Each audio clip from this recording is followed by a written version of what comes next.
En el libro de Lucas 4:16 dice: vino a Nazaret donde se había criado. En el día de reposo entró en la sinagoga conforme a su costumbre y se levantó a leer. Y se le dio el libro del profeta Isaías. Y habiendo abierto el libro, halló el lugar donde estaba escrito: El Espíritu del Señor está sobre mí, por cuanto me ha ungido para dar buenas nuevas a los pobres. Me ha enviado a sanar a los quebrantados de corazón, y a pregonar libertad a los cautivos, y vista a los ciegos, y a poner en libertad a los oprimidos. Lucas relata esta maravillosa historia, la visita de Jesús a Nazaret, el pueblito, el lugar donde había sido su infancia, donde había sido criado, quizás muchas veces donde había ido a las calles a alabar a Dios, a cantar, a leer los salmos, a disfrutar de la naturaleza. Ahí era en Nazaret. Y un día llegaba Jesús ahí, en aquel lugar. La Biblia dice que donde se había criado, y lo maravilloso era de que era un día de reposo. Y en el día de reposo esto nos enseña que hay que disfrutarlo, hay que gozarlo porque es del Señor. Y dice que aquel día Jesús entró a la sinagoga conforme a su costumbre, conforme a cómo él había aprendido de sus padres, conforme de cómo él había leído en la palabra de Dios, conforme a su costumbre, entró a la sinagoga. Y se le dio el libro del profeta Isaías. Y lo interesante es que las palabras que Jesús menciona, el profeta Isaías había escrito estas palabras: el Espíritu del Señor está sobre mí.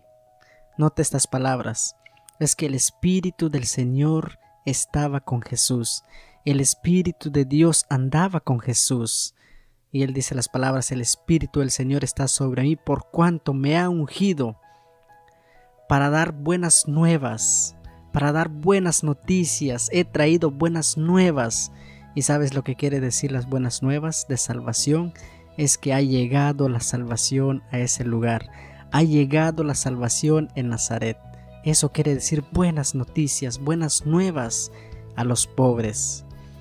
Me ha enviado a sanar a los quebrantados de corazón, a los que están dolidos, a los que están sufriendo, a los que están padeciendo una gran enfermedad espiritual quizás o física. Jesús ha llegado a Nazaret. Qué increíble, qué maravilloso.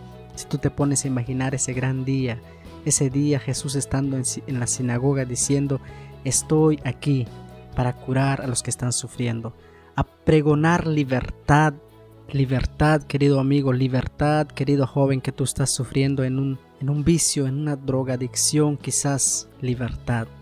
¿Sabes en quién hallarás libertad? En Cristo Jesús.